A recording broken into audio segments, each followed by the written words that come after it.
Edgar Martinez is baseball's greatest designated hitter, and easily one of the greatest athletes the city of Seattle's ever seen.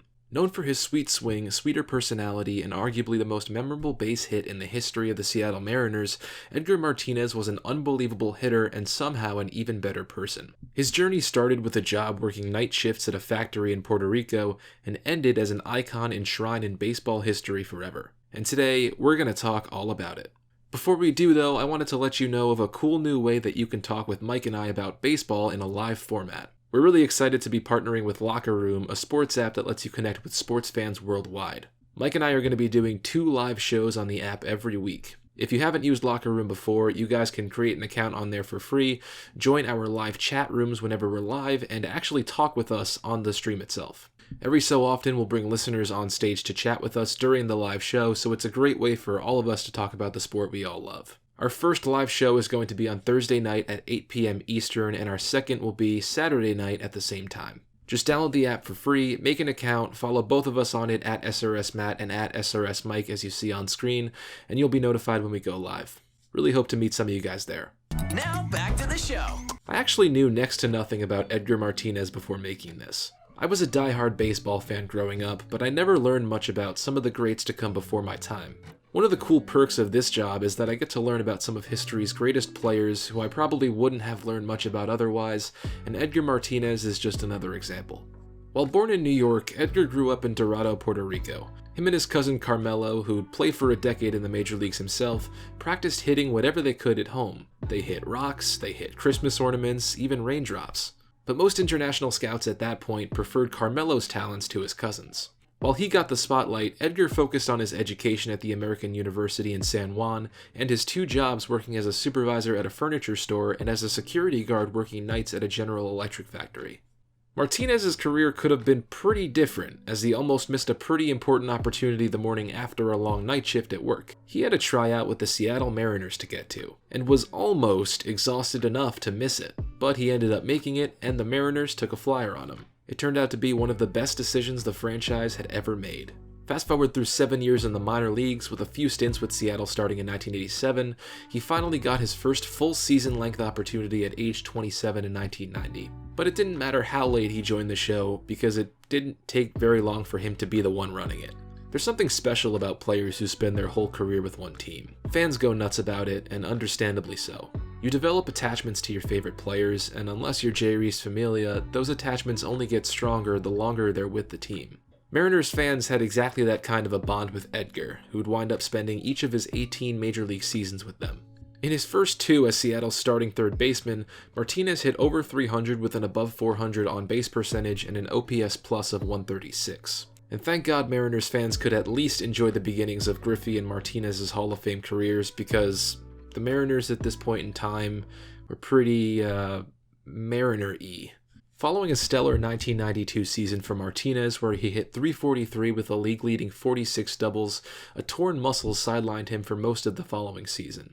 This injury actually had long-lasting impacts on his ability to field his position at third base, which kickstarted a transition to a designated hitter role, which he would be in full-time by 1995. After that point, his offensive production never stopped. 1995 also featured arguably Edgar Martinez's most famous moment, one so big, so impactful, that if it hadn't happened, the Seattle Mariners might not have existed today. The Seattle Mariners played their first season in 1977. They didn't have their first winning season until 1991 and hadn't made the playoffs until their magical run in 1995. They played their home games in the King Dome, which they shared with the Seattle Seahawks. By the time 1995 rolled around, the stadium was in shambles, literally falling apart at the seams. Needing a new home, there was a question about whether the team would stay in Seattle at all. Those in power making those decisions weren't convinced the fan interest was there for the club, even after a late-season resurgence by the team to the top of the standings brought the fans back to games. There was a deadline for a stadium proposal set for October 30th at the end of the season. If that deadline wasn't met, it was likely the team would be sold and moved out of Seattle. With their first postseason berth in franchise history in hand, the Mariners and team MVP Edgar Martinez dropped the first 2 games against the Yankees in a best-of-5 American League Division Series. They took the next 2 facing elimination and forced a Game 5 in Seattle. The game before, Martinez put the team on his back, driving in an MLB record 7 runs, including a late-inning grand slam. With the Mariners down by a run in Game 5 with runners on the corners in the bottom of the 11th inning, facing Game 3 starter and Yankees ace Jack McDowell, a former Puerto Rican factory employee and furniture store supervisor steps up to the plate. With the hopes of millions of fans on the line, the team's season on the line, and the future of Seattle baseball on the line. And just as he did all season long for them, he delivered. Edgar Martinez swung on the line down the left field line for all base hit. Here comes Joy.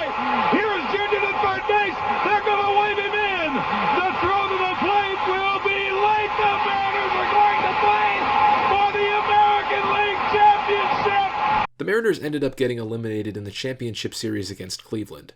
A loss for most, but the Seattle Mariners organization had already won the day. The team was staying put in Seattle. The Washington State Legislature approved a plan for a new stadium, which still stands today, and Seattle baseball was saved. And all thanks to a clutch walk-off hit from Edgar Martinez. I could see some fans today being upset about that for forcing them to put up with the Mariners' shit for this long, but I'm sure the majority of them are still thankful. 1995 was just as insane for Martinez personally as it was for his club. He led the league in batting average, on base percentage, OPS, runs scored, doubles, and played in every team game. With Griffey injured for most of the season, it's not crazy to say that the Mariners don't get their first postseason berth at all that year without Edgar Martinez. He didn't take his foot off the pedal after 95 either. He hit over 300 with an on-base percentage over 400 every year for the next 6 years, drove in 145 runs in 2000 alone, and from ages 27 to 38, never hit below 300 and never had an OBP below 400 in a full season. Actually, it's not entirely true. In his first full season, his OBP was 397, but we can round up. I also never told you that Martinez had a pretty serious degenerative eye condition which limited his depth perception, and if that doesn't blow your mind after learning about how good of a hitter he was, even while dealing with something like that, then I don't know what will. Martinez retired after the 2004 season, ending an incredible 18-year Major League career. He had a career .312 batting average, .418 on-base percentage, .147 OPS+, 5 Silver Sluggers, and 7 All-Star appearances. He was a part of all 4 Seattle postseason teams, which are the only 4 they've ever had.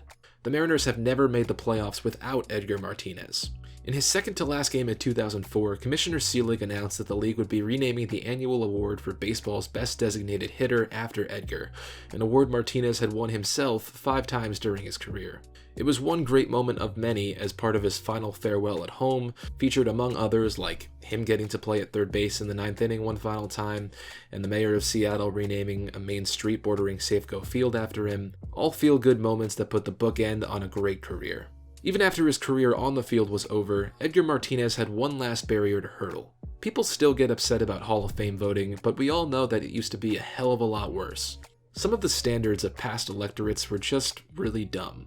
The same kinds of standards that kept Tom Seaver from winning the Cy Young in '71 because of his win total. Some voters looked down on the designated hitter position, thinking it was more of a specialist role that shouldn't be included in the Hall. Some looked down at Edgar's low cumulative total for his counting stats. Those outdated ways of thinking about baseball kept Martinez out of the Hall of Fame for 9 years. As part of the Hall of Fame class of 2019 though, his 10th and final year of eligibility, he received almost 86% of the vote and was rightfully inducted into baseball immortality.